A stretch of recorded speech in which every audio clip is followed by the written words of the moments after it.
Imagine this. You wake up in the morning, you take your Parkinson's pill, and then you wait.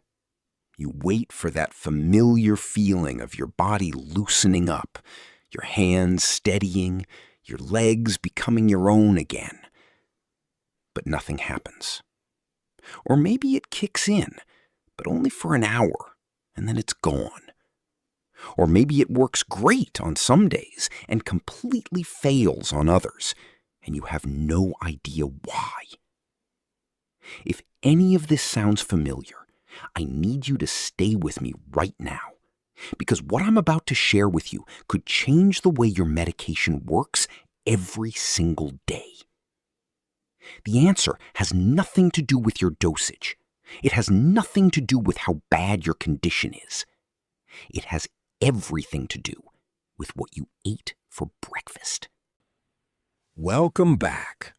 Today we are talking about one of the most overlooked problems in Parkinson's care, and it is sitting right there on your dinner plate. Millions of people living with Parkinson's disease are unknowingly blocking their own medication every single day. Not because they are doing anything wrong, not because their medication is bad, but because of a very specific conflict happening inside the body between their medicine and the protein they are eating. And here is the thing. This is not a new discovery. Researchers and neurologists have known about this for decades. But somehow it still does not make it into enough conversations between patients and their doctors. So today, we are going to fix that. I'm going to walk you through exactly why this happens, what protein actually does inside your body, how it affects your medication, and most importantly, what you can do about it, starting today. Before we dive in, drop a comment below and let me know. Have you ever noticed that your medication works differently depending on the time of day or what you just ate? I would love to hear your experience. First, let's make sure we understand what is actually happening when you take your Parkinson's medication. The most commonly prescribed treatment for Parkinson's disease contains a compound called levodopa. Your brain cannot produce enough of a chemical called dopamine on its own, and dopamine is what helps your muscles move smoothly and in a controlled way. Levodopa is what the body converts into dopamine to make up for that shortage. But here is where it gets interesting. Levodopa does not just walk straight into your brain. It has to travel through your bloodstream and then cross a very selective gateway called the blood-brain barrier. And to get through that gateway, it needs a special transport system, like a ferry that carries it across. Those ferries are proteins built into your body, and they are designed to carry amino acids across the brain barrier. Now, why does that matter? Because levodopa is shaped very similarly to an amino acid, so it uses those same ferries to get into the brain. This works beautifully when there is no competition. Here is where protein enters the picture. When you eat protein, whether that is chicken, beef, eggs, dairy, beans, or anything else high in protein, your body breaks it down into amino acids during digestion. Those amino acids get absorbed into your bloodstream, and they start circulating through your body. And what do those amino acids need to do to reach the brain? They need to cross the blood-brain barrier, using those same transporters, the same ferries that your medication needs. So now you have a traffic jam. Your levodopa is lined up at the dock, ready to board the ferry. But those ferries are already packed full of amino acids from your protein-rich meal. The amino acids are winning the competition because there are so many more of them. Your medication gets left behind, waiting on shore. The result? Your medication either takes much longer to kick in, delivers a much weaker effect than it should, or in some cases, barely works at all. And then you might increase your dose, thinking the medication is not strong enough, when in reality, the dose was never the problem. This is why so many people describe what neurologists call an on-off effect. When the medication is working, you are on, and movement feels manageable. When it stops working or gets blocked, you are off, and symptoms return. For a lot of people, this on-off pattern is being driven, at least in part, by what and when they are eating. Does this make sense so far? Let me know in the comments if this is something your doctor has ever talked to you about, or if this is brand new information for you. Let me give you a little more detail, because I want you to really understand this, not just take it at face value. The amino acids that compete most directly with levodopa are called large neutral amino acids. They have a similar size and structure to levodopa, which means they fit perfectly into those transport proteins. The more of these large neutral amino acids in your blood after a meal, the harder it is for your medication to get through. Research has shown that eating a high-protein meal can reduce the amount of levodopa reaching the brain by a very significant amount. Some studies suggest that absorption can drop by as much as 30 to 50% after a protein-heavy meal, compared to taking the medication on an empty stomach. That is a massive difference. That is the difference between a medication that works and one that seems like it stopped working. Now, this effect varies from person to person. Some people are more sensitive to this interaction than others. But across the board, the timing and amount of protein you eat has a real, measurable impact on how your medication performs. This is not speculation. This is well documented in the medical literature. And the frustrating part? This is almost never written on the medication label. You might get a general note that says, take on an empty stomach, or take 30 minutes before a meal. But that does not fully explain why, and it does not give you enough practical guidance to manage your daily life around it. That is exactly what we are going to fix right now. Okay, this is the part you have been waiting for. The practical, real-life guidance. And the first thing I need to say is this. Do not cut protein out of your diet entirely. I want to be very clear about that. Protein is essential for your health, especially as you get older. It helps maintain muscle mass, supports your immune system, keeps your bones strong, helps with wound healing, and so much more.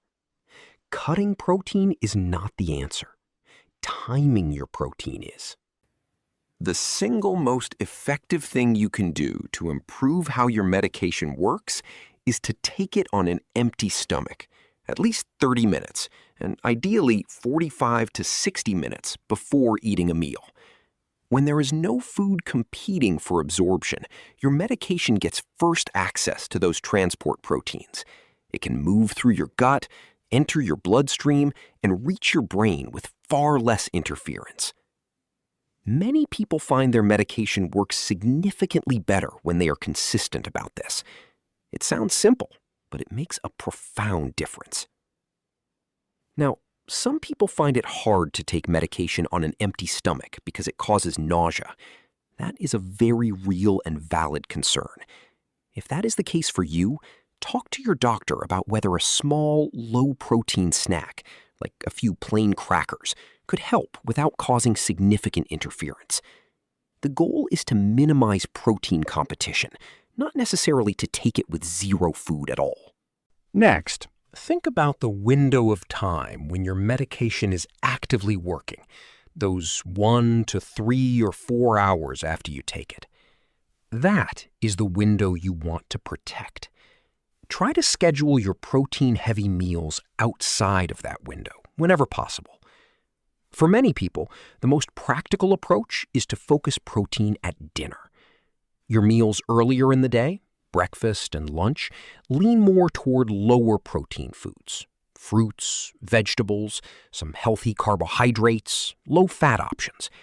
Then in the evening, when your last medication dose has had time to work, you eat your main protein source.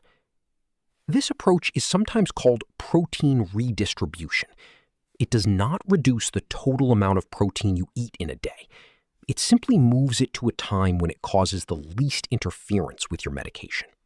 Now, not all protein-containing foods have the same effect. The key factor is how many large neutral amino acids a food releases during digestion and how quickly they spike in your blood. Animal proteins like red meat, poultry, fish, eggs, and dairy tend to have higher concentrations of those competing amino acids. Plant-based proteins like beans, lentils, tofu, and some whole grains can still compete, but often to a lesser degree, partly because the protein content per serving is lower, and because plant-based foods often come with fiber, which slows absorption. This does not mean you need to become a vegetarian. Far from it. But it is useful information. A typical serving of chicken breast has around 30 to 40 grams of protein. A serving of lentils has around 15 to 18 grams. A large egg has about 6 to 7 grams. You do not need to count every gram obsessively, but having a general sense of what is in your meals helps you make smarter choices. Have you ever tried adjusting when you eat protein? Did it make a difference for you? Drop your experience in the comments. It really helps other people in this community. Here is another piece that gives you real control. Consistency. When you take your medication at the same times every day, when you eat your meals at roughly the same times every day, your body starts to find a rhythm. Your medication levels in your bloodstream become more predictable. Your on times become more reliable.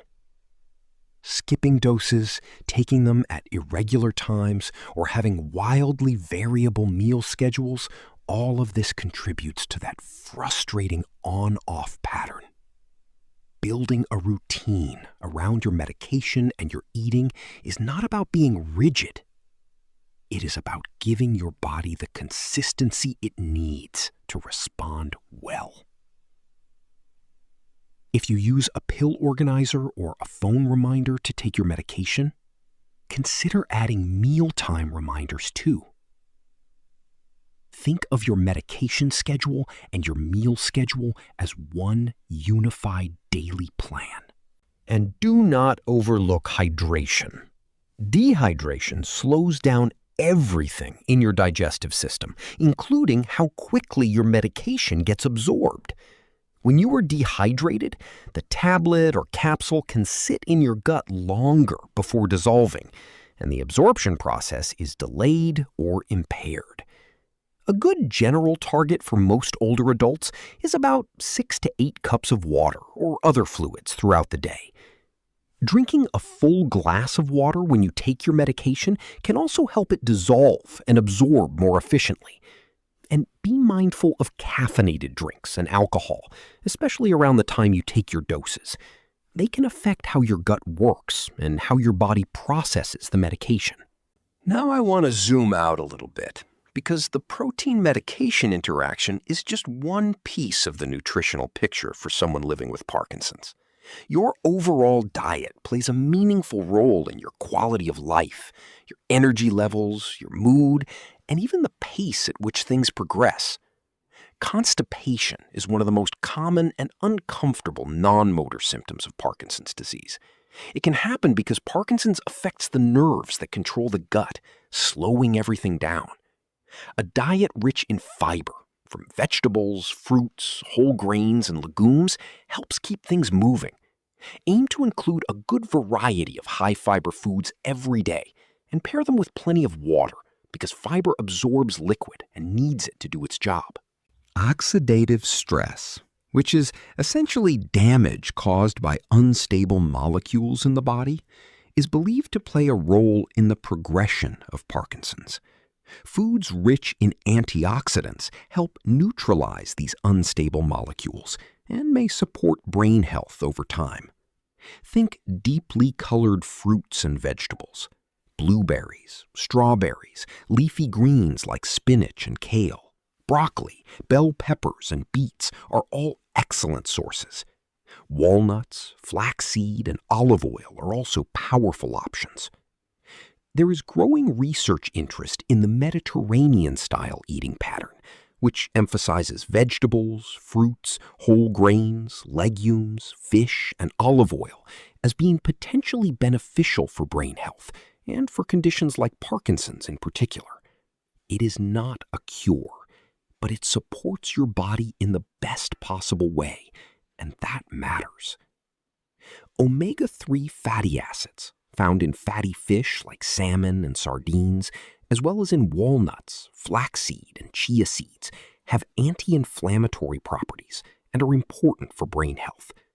Including omega-3 rich foods in your diet 2 to 3 times a week is a solid goal. If fish is not part of your regular diet, flaxseed or chia seeds added to oatmeal or a smoothie is a very convenient alternative. People with Parkinson's disease also have a higher risk of falls and fractures, so getting enough vitamin D and calcium is particularly important. Your doctor can check your vitamin D levels with a simple blood test and recommend a supplement if needed. Calcium-rich foods include dairy products, fortified plant milks, canned fish with soft bones, and leafy greens like bok choy and broccoli. Beyond protein timing, there are a few specific foods and substances that people with Parkinson's should be thoughtful about. Fava beans, also called broad beans, naturally contain levodopa. This sounds like it could be helpful, but it actually creates unpredictability. The amount of levodopa in fava beans varies, the absorption is hard to control, and combining it with your prescription medication can cause levels to go too high. Most neurologists recommend avoiding large amounts of fava beans while on levodopa therapy, unless specifically discussed with your care team. And when it comes to alcohol, it can interact with Parkinson's medications and can worsen balance, coordination, and cognitive function, all of which are already affected by the condition. If you enjoy an occasional drink socially, it is always worth discussing with your doctor first, since individual circumstances vary a great deal. Let me bring it all together into a practical picture of what a day could look like. In the morning, when you take your first medication dose, take it with a full glass of water before you eat anything. Give it at least 30 to 45 minutes before breakfast. Keep your breakfast lower in protein. Think oatmeal with berries and a drizzle of honey, or whole grain toast with avocado and sliced tomatoes. For your midday meal, continue with a lower protein focus. A big, colorful salad with chickpeas, roasted vegetables, or a vegetable-based soup with whole grain bread can be filling and nutritious without significantly competing with your midday dose. Add a handful of walnuts or seeds for healthy fats. Then, in the evening, after your last dose of the day has had time to work, this is when you eat your main protein source. A serving of fish, chicken, meat, or a plant-based protein like lentils or tofu gives your body what it needs for overnight repair and muscle maintenance. Pair it with plenty of vegetables and a moderate amount of whole grains. Throughout the day, stay hydrated and try to eat at consistent times. I want to hear from you. What does your current eating schedule look like? Are you already doing some of this, or does this feel like a completely new approach? Comment below, because honestly, I learned so much from this community. Everything I have shared today is general, evidence-informed guidance. But your situation is unique. Your specific medication regimen, the stage of your condition, your other health concerns, all of these things can influence what the right approach looks like for you personally. I strongly encourage you to bring this topic up with your neurologist or your primary care doctor at your next appointment. Ask them specifically, is the timing of my protein intake affecting how my medication works? Should I be working with a registered dietitian to develop a meal plan that supports my medication? A good dietitian, especially one with experience in neurological conditions, can be an incredibly valuable partner in your care. You can also ask your pharmacist. They are often an underutilized resource and can give you very specific information about how your medication should be taken relative to meals. Do not be afraid to advocate for yourself. You know your body. Your observations matter, and they are clinically relevant.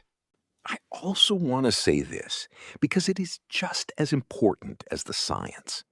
Making dietary changes takes time, patience, and a lot of grace with yourself. You are not going to get it perfect every day. Some days, life will not cooperate with your ideal schedule, and that is okay. The goal is not perfection. The goal is a general pattern that supports you more often than it undermines you. Small, sustainable changes are far more powerful than dramatic overhauls that you cannot maintain. If you can shift one meal, protect one medication window, drink one more glass of water, those things add up. Over weeks and months, those small, consistent choices create a meaningful difference in how you feel and how your medication performs. You deserve to feel as well as possible every single day. And nutrition is one of the most powerful levers for making that happen, one that is completely within your control. So let's bring it all together. The reason your Parkinson's medication may not be working as well as it should is often not the medication itself. It is a competition happening inside your body between your medication and the amino acids from the protein you eat. Both of them are trying to use the same transport system to reach your brain. When protein wins that competition, your medication loses. The solution is not to eliminate protein. The solution is to be strategic about when you eat it. Take your medication before meals when possible. Shift your heavier protein foods to later in the day. Stay consistent with your schedule. Stay hydrated. And build a diet rich in colorful vegetables, fruits, healthy fats, and fiber to support your overall brain and body health. These are not complicated changes, but they are powerful ones. And for many people, they make a real noticeable difference in how their medication performs and how they feel day to day. If you found this helpful, please share it with someone who might need to hear it. A family member, a friend, someone in a caregiving role. This information could genuinely improve someone's quality of life. And if you have not already, subscribe so you do not miss our upcoming videos on Parkinson's, healthy aging, and practical strategies for living well as you get older. And one final question for the comments. What is one thing you are going to try this week based on what you learned today? I would love to know. Thank you so much for being here, and I will see you in the next one.